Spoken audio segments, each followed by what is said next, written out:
Hi everyone, welcome back to my YouTube channel. ಇವತ್ತಿನ ರೆಸಿಪಿಯಲ್ಲಿ ಬೆಳಗಿನ ಉಪಹಾರಕ್ಕೆ ಸಿಂಪಲ್ ಆಗಿ ಮಂಡಕ್ಕಿ ಒಗ್ಗರಣೆ ಹೇಗೆ ಮಾಡುವುದಂತ ನೋಡೋಣ. ನಾನು ಇಲ್ಲಿ ಗುಡ್ ಲೈಫ್ ಅವರ ಪಫ್ಡ್ ರೈಸನ್ನು ತಗೊಂಡಿದ್ದೀನಿ. ಫಸ್ಟ್ ಪಫ್ಡ್ ರೈಸನ್ನು ಚೆನ್ನಾಗಿ ವಾಶ್ ಮಾಡಿಕೊಳ್ಳಬೇಕು.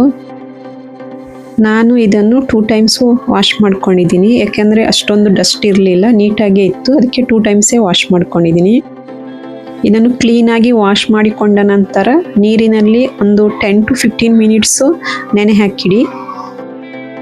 ಇವಾಗ 10 to 15 ಮಿನಿಟ್ಸ್ ಆದಮೇಲೆ ನಾನು ನೀರಿನಿಂದ ತೆಗೆದಿದ್ದೀನಿ. ನೋಡಿ, ಇವಾಗ ರೆಡಿಯಾಗಿದೆ ಇದು. ಇವಾಗ ಇದಕ್ಕೆ ಬೇಕಾದಂಥ ಗೊಜ್ಜನ್ನು ರೆಡಿ ಮಾಡಿಕೊಳ್ಳಲು ಟೊಮೆಟೊ, ಈರುಳ್ಳಿ, ಹಸಿಮೆಣಸಿನಕಾಯಿ, ಕೊತ್ತಂಬರಿ ಸೊಪ್ಪು, ಸ್ವಲ್ಪ ಕ್ಯಾಪ್ಸಿಕಮ್ ಹಾಗೆ ತೆಂಗಿನಕಾಯಿ ತುರಿ ಇಷ್ಟನ್ನು ನಾವು ರೆಡಿ ಮಾಡಿ ಇಟ್ಕೊಳ್ಳೋಣ. ಒಂದು ಬಾಣಲಿಯಲ್ಲಿ ಆಯಿಲ್ ಹಾಕಿ ಹೀಟ್ ಮಾಡಿಕೊಳ್ಳೋಣ.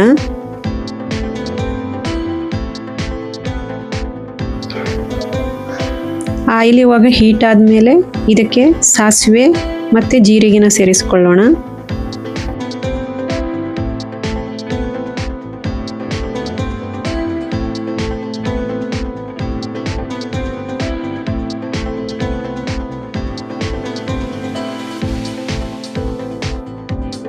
ಹಾಗೆ ಸ್ವಲ್ಪ ಕಡಲೆಬೇಳೆ ಮತ್ತು ಉದ್ದಿನ ಬೇಳೆಯನ್ನು ಸೇರಿಸಿಕೊಳ್ಳೋಣ.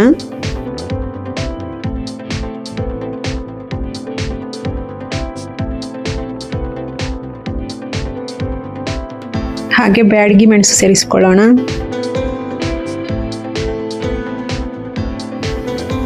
ಸ್ವಲ್ಪ ಕರಿಬೇವು ಮತ್ತು ಆನಿಯನ್ ಸೇರಿಸಿಕೊಳ್ಳೋಣ.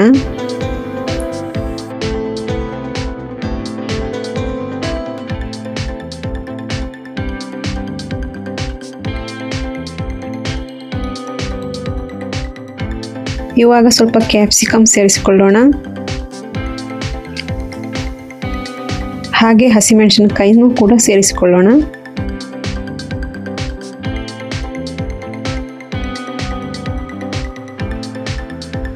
ಸ್ವಲ್ಪ ಟರ್ಮರಿಕ್ ಪೌಡರ್ ಸೇರಿಸಿಕೊಳ್ಳಿ.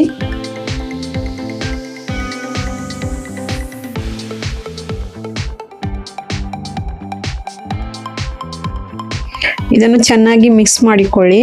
ಹಾಗೆ ಇದು ಸ್ವಲ್ಪ ಹೊತ್ತು ಆಯಿಲಲ್ಲೇ ಚೆನ್ನಾಗಿ ಫ್ರೈ ಆಗಲಿ.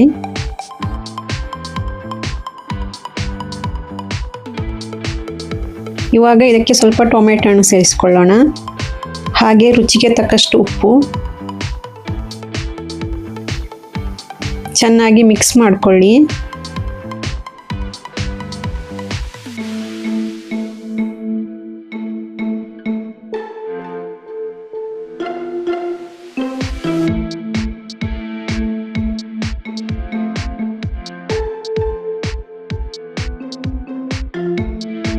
ಇವಾಗ ಟೊಮೆಟೊ ಮೆತ್ತಗಾದ ಮೇಲೆ ಸ್ವಲ್ಪ ತೆಂಗಿನಕಾಯಿ ತುರಿ ಹಾಗೆ ಕೊತ್ತಂಬರಿ ಸೊಪ್ಪನ್ನು ಆ್ಯಡ್ ಮಾಡ್ಕೊಳ್ಳಿ.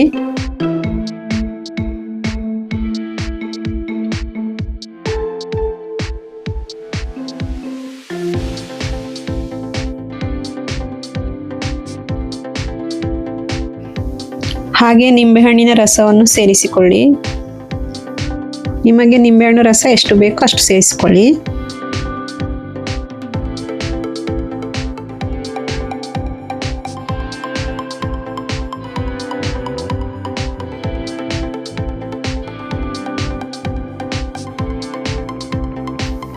ಇವಾಗ ಕ್ಲೀನ್ ಮಾಡಿದಂತಹ ಮಂಡಕ್ಕಿಯನ್ನು ಈ ಗೊಜ್ಜಿಗೆ ಸೇರಿಸಿಕೊಳ್ಳಿ. ಇದನ್ನು ಸೇರಿಸಿಕೊಂಡಾದ್ಮೇಲೆ ಚೆನ್ನಾಗಿ ಮಿಕ್ಸ್ ಮಾಡಿಕೊಳ್ಳಿ. ಒಂದು 2 ಮಿನಿಟ್ಸ್ ಮಾತ್ರ ಇದು ಹೀಟ್ ಆಗಲಿ, ಆಮೇಲೆ ಗ್ಯಾಸ್ ಆಫ್ ಮಾಡಿ.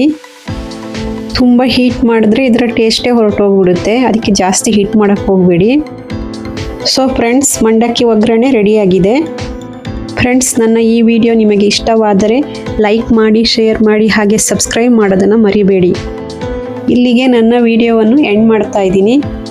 ಮುಂದಿನ ವಿಡಿಯೋದೊಂದಿಗೆ ಮತ್ತೆ ಬರುತ್ತೇನೆ. ಅಲ್ಲಿಯವರೆಗೆ ಟೇಕ್ ಕೇರ್, ಬಾಯ್.